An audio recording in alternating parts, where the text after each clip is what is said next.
cases highlight the fact that so much is dependent on the other country's laws to do with citizenship. And I think it points even more to a discussion that I was having here last week in terms of how appropriate is it for this section to still be in the Australian Constitution.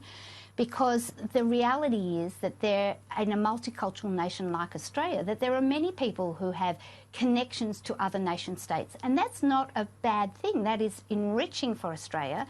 And in terms of a democratic notion of representation, why should we be precluding those individuals from being members of Parliament?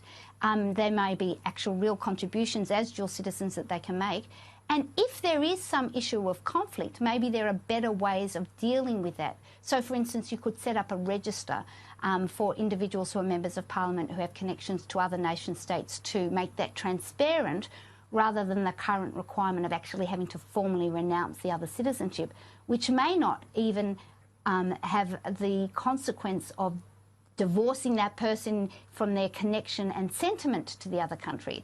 Actual knowledge, there is a question of whether there is an obligation on anyone who is nominating for Parliament who is either born in another country or has a parent or grandparent who has citizenship of another country to then inquire for themselves. And so one of the issues perhaps that the cohort will be asked to determine is how much of an obligation an individual nominating for Parliament needs to investigate in order to determine what is reasonable to divest themselves of their citizenship.